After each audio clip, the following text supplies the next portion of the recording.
الدین الخالص. السلام علیکم ورحمۃ اللہ وبرکاتہ. الحمد للہ رب العالمین والصلاة والسلام علی سید المرسلین وعلی آلہ واصحابہ ومن تبعهم بإحسان الی یوم الدین. اما بعد. بسم اللہ الرحمن الرحیم.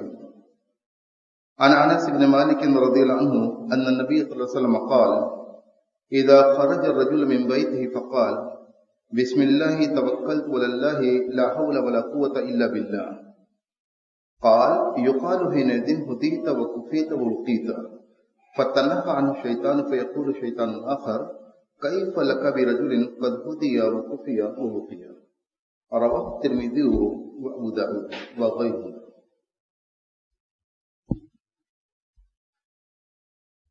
ہر شخص کی یہ ضرورت ہوتی ہے کہ وہ کسی نہ کسی کام سے اپنے گھر سے باہر آتا ہے، اور یہ انسان کی ضرورت دنیاوی بھی ہوتی ہے اور دینی بھی ہوا کرتی ہے. انسان صبح بیدار ہوتا ہے تو سب سے پہلے اسے مسجد میں جانے کے لیے اپنے گھر سے نکلنا ہوتا ہے. اسی طرح زندگی کی جو ضروریات ہوتی ہیں اسے حاصل کرنے کے لیے بھی انسان کو گھر سے باہر آنا پڑتا ہے، اور انسان کو اپنے معاش کے لیے جدوجہد کرنا ہے، تجارت اور کاروبار کرنا ہے، یا کسب معاش کے کسی بھی اسباب کو وہ اختیار کیے ہوئے ہے تو اس کے لیے اسے گھر سے باہر نکلنا ہوتا ہے. یہ رب کریم کی بہت بڑی مہربانی ہے، اور نبی کریم صلی اللہ علیہ وسلم کی سنتوں کی یہ بے پایاں برکتیں ہیں، اور شریعت مطہرہ کا یہ امتیاز اور خصوصیت ہے کہ اس طرح کی باتیں اس دین کے اندر موجود ہیں جن کی اگر ہم پابندی کرتے ہیں تو ہم بہت ہی فائدے میں رہیں، دنیاوی اعتبار سے بھی اور اخروی اعتبار سے بھی. یہ جو میں نے حدیث پڑھی ہے، یہ حدیث ایک دعا پہ مشتمل ہے. یہ دعا گھر سے باہر نکلنے کی دعا ہے. انسان جب اپنے گھر سے باہر نکلے تو اس وقت سے یہ دعا پڑھ لینی چاہیے. اس کے علاوہ بھی دعا موجود ہے. اس دعا کے اندر نبی کریم صلی اللہ علیہ وسلم بیان کرتے ہیں کہ انسان جب اپنے گھر سے نکلے اس وقت یہ دعا پڑھ لے، بسم اللہ. بسم اللہ کا مطلب یہ ہوا گھر سے نکلتے وقت اگر انسان بسم اللہ پڑھتا ہے تو اس کا مفہوم اور معنی یہ ہوا کہ میں اللہ کا نام لے کر اللہ رب العالمین سے مدد طلب کرتے ہوئے اپنے گھر سے باہر قدم بڑھا رہا ہوں. میں گھر سے نکل رہا ہوں کہ یہ میں اپنے بھروسے نہیں، اللہ رب العالمین سے مدد طلب کرتے ہوئے، یعنی جس کام کے لیے وہ نکلا ہے وہ کام اس کا پورا ہو، اور راستے کے اندر جو خطرات ہیں، جو اندیشے ہیں، ان سب سے وہ محفوظ رہ سکے، اپنے آپ کو محفوظ کر سکے اور محسوس کر سکے کہ ہاں ہم محفوظ ہیں. تو اس کے لیے وہ کہتا ہے بسم اللہ، یعنی میں اللہ کا نام لے کر اللہ رب العالمین سے مدد طلب کرتے ہوئے میں اپنے گھر سے باہر آ رہا ہوں. توکلت علی اللہ، میرا بھروسہ اللہ رب العالمین کی ذات پر ہے. یہ دراصل توکل اللہ رب العالمین کی ذات پر جو ہم توکل کہتے ہیں تو یہ قلبی عبادت ہے، اعمال قلوب میں سے، یعنی جس طرح سے ہم اعضاء و جوارح سے اور اپنی زبان سے عبادتیں کرتے ہیں، اسی طرح سے بہت ساری عبادتیں ہیں جو دل کا معاملہ ہے، اعمال قلوب شمار کی جاتی ہیں. یعنی بندہ جب کہتا ہے کہ میں نے اللہ رب العالمین پہ توکل کیا تو اس کا بھروسہ اللہ رب العالمین پہ ہوتا ہے، اپنے آپ پہ نہیں، یا کسی ذات پہ نہیں، یا کسی اور سبب اور اسباب پہ نہیں، بلکہ صرف اور صرف اللہ رب العالمین کی ذات پہ ہوتا ہے. اور مومن کو ہر حال میں اللہ رب العالمین ہی پہ توکل کرنا ہے. قرآن کریم میں جب سورہ مائدہ کی ہم تلاوت کرتے ہیں تو جب 23ویں آیت کریمہ پر پہنچتے ہیں تو وہاں یہ ذکر ملتا ہے وَعَلَى اللَّهِ فَتَوَكَّلُوا إِن كُنتُم مُؤْمِنِينَ، یعنی اللہ کی ذات پر تم لوگ بھروسہ کرو اگر تم لوگ صاحب ایمان ہو. معلوم یہ ہوا، اس آیت کریمہ کا مفہوم یہ ہوا کہ اگر انسان صاحب ایمان ہے تو اسے اللہ رب العالمین کی ذات پہ توکل کرنا ہے، اور صرف اللہ پر توکل کرنا ہے. یہاں وَعَلَى اللَّهِ فَتَوَكَّلُوا، یعنی اللہ ہی پر توکل کرو، یعنی انسان کو بھروسہ کرنا ہے. اپنے آپ پہ نہیں، کسی اور سورس پہ نہیں، کسی اور ذریعہ پہ نہیں، کسی اور سبب پہ نہیں، بلکہ صرف اور صرف اللہ رب العالمین کی ذات پہ انسان کو، اگر وہ صاحب ایمان ہے تو اسے اللہ رب العالمین کی ذات پہ بھروسہ کرنا ہے. اور یہ چیز جو ہے اعمال قلوب میں سے ہے، اور یہ اللہ رب العالمین کی عبادت ہے. کسی اور کے لیے اگر ہم یہ کرتے ہیں، کسی اور ذات پر اگر ہم بھروسہ کرتے ہیں، تو یہ ایمان کے اندر یہ چیز نقص اور قادر ہوگی. اس چیز کو ہمیں سمجھنا چاہیے. اور جو بندے مومن اللہ رب العالمین کی ذات پر بھروسہ کرتا ہے تو اس نے یہ بھی قرآن کریم کی آیت کریمہ پڑھی ہے، وَمَن يَتَوَکَّلْ عَلَى اللَّهِ فَهُوَ حَسْبُهُ، یعنی اللہ رب العالمین پہ جو بھروسہ کرتا ہے تو اللہ رب العالمین اس کے لیے کافی ہے. اس کی ضرورتیں، اس کے کام اس کے سب پورے ہوتے ہیں. اور انسان نے اللہ رب العالمین پہ بھروسہ کیا ہے کہ وہ گھر سے باہر نکل رہا ہے تو اس کا کام پورا ہو، جس ضرورت کے لیے وہ نکلا ہے وہ ضرورت اسے حاصل ہو جائے. اور اس ساتھ ہی ساتھ راستے کے اندر جو خطرے ہیں، جو اندیشے ہیں، جو گمراہیوں کے جو امکانات ہیں، یا اسی طرح جو گناہ کے جو امکانات بنتے ہیں سڑکوں اور گلیوں میں، ان سب سے وہ محفوظ رہ سکے.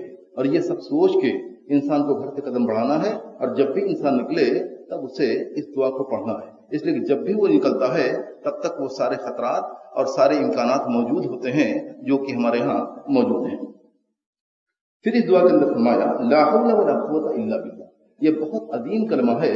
یہ دراصل اللہ رب العالمین کے حوالے کرتا ہے بندہ. یہ کہہ کر بندہ جب کہتا ہے لا حول ولا قوت الا باللہ، یعنی کوئی طاقت، کوئی ہیلا نہیں ہے سوائے اللہ کے ذریعہ، یعنی بندہ سب کچھ اللہ رب العالمین کے حوالے کر دیتا ہے.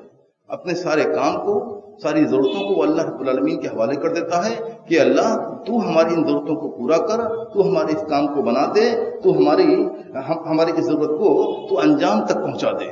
بندہ اللہ رب العالمین سے کہتا ہے لا حول ولا قوت الا باللہ، جب کی زبان سے کہتا ہے تو اس کا مفہوم یہی ہوا. اور بندے کو یہ تمام معنی اگر ذہن میں رکھ لے کوئی بندہ اور اس وقت یہ چیز پڑھے تو سمجھ سکتے ہیں کہ وہ کتنی مضبوط بات ہوگی اور اسے کتنا فائدہ پہنچے گا. بندہ جب ان معنی کو ذہن کے اندر رکھ کر اس دعا کو پڑھے گا تو اس کا پوری طرح سے اللہ رب العالمین پہ بھروسہ ہو جائے گا اور وہ پورے اطمینان سے رہے گا. یعنی خطرات جو ہیں وہ اس کے ذہن سے نکل جائیں گے، وہ لاشعور کے اندر چلے جائیں گے. انسان پوری طرح سے اطمینان کے ساتھ وہ گھر سے باہر نکلے گا. انسان گھر سے باہر نکلتا ہے تو کبھی تو اس لیے نکلتا ہے کہ وہ مسجد جا رہا ہے، کبھی اپنی ضرورتیں پورا کرنے کے لیے نکل رہا ہے، اور کبھی ایسا بھی ہوتا ہے کہ انسان دور دراز کے سفر کے لیے نکلتا ہے. کبھی انسان نکلتا ہے پیدل نکلتا ہے اور کبھی سواری سے بھی نکلتا ہے، کبھی دوپہیا سے نکلتا ہے، کبھی بڑی سواری سے نکلتا ہے. تو ہر طرح سے انسان نکلتا ہے اور خطرات ہر جگہ موجود ہوتے ہیں. انسان راستے میں ہوتا ہے، کسی نے اسے ٹھوکر مار دی، یا یہ کہ کسی نے ٹھوکر نہیں ماری لیکن راستے میں کوئی چیز تھی، کوئی پھسلن کی چیز تھی، وہاں انسان پھسل کا گر گیا. یہ سارے امکانات موجود ہوتے ہیں. اسی لیے نبی کریم صلی اللہ علیہ وسلم نے ایک اور دعا بھی سکھائی ہے. اس دعا کی بابت نبی کریم صلی اللہ علیہ وسلم نے فرمایا کہ جب انسان یہ دعا پڑھ لیتا ہے تو کہا جاتا ہے خدیتا و کفیتا و وقیتا، تو ہدایت پہ ہو گیا، تجھے ہدایت مل گئی، وہ کفیتا، اور تیرا کام انجام تک پہنچا. اللہ رب العالمین تجھ سے سر کو دور کرے گا، شر کو دور رکھے گا، تیری ضرورتیں پوری ہوں گی، تمہارے ذہن کے اندر جو کچھ ہے وہ سب ہو گیا سمجھو. تو خدیتا و کفیتا و وقیتا، اور تم بچا لیے گئے ہو. یہ بات کہی جاتی ہے، اللہ ہو سکتا ہے کہنے والا اللہ ہو یا یہ کہ کوئی فرشتہ ہو جو یہ بات کہتا ہو، لیکن حدیث کے اندر ہے کہ اس سے یہ بات کہی جاتی، اس وقت کہی جاتی ہے یا اس کے لیے یہ بات کہی جاتی ہے. جب یہ بات وہ کہتا ہے، جب یہ بات کہی جاتی ہے تو اس موقع پر ایک شیطان اس شخص سے کہتا ہے، دوسرے شیطان سے کہتا ہے کہ اب تمہارا کیا ہوگا. فیقول شیطان آخر کیف لک برجل قد ہدی وکفی ووقی، اب تم اس شخص کا کیا بگاڑ سکتے ہو، تم اس کا کیا کر سکتے ہو جس شخص کو اللہ رب العالمین کی جانب سے ہدایت ملی ہوئی ہے، جس کے کام کو انجام تک پہنچنے کا وعدہ ہے، اور جو شخص محفوظ کر لیا گیا ہے اللہ رب العالمین کے حکم سے، جس کو حفاظت کی ضمانت مل چکی ہے، اس کا تم کیا بگاڑ سکتے ہو. اسی طرح ایک دوسری حدیث ملتی ہے، حضرت ام سلمہ رضی اللہ عنہا سے منقول ہے، وہ کہتی ہیں ما خرج النبی صلی اللہ علیہ وسلم من بیتی قط الا رفع طرفه الى السماء فقال اللهم انی اعوذ بک ان اذل او اذل او اذل او اذل او اظلم او اظلم او اجهل او یجهل علی. یہ حدیث بھی آپ لوگوں نے بارہا سنی ہے اور یہ دعا عام طور سے لوگوں کو یاد بھی ہے اور اکثر لوگ اسے پڑھتے بھی ہیں، لیکن اس کے مفہوم کو ہم دیکھیں کتنا وسیع مفہوم ہے اس دعا کے اندر.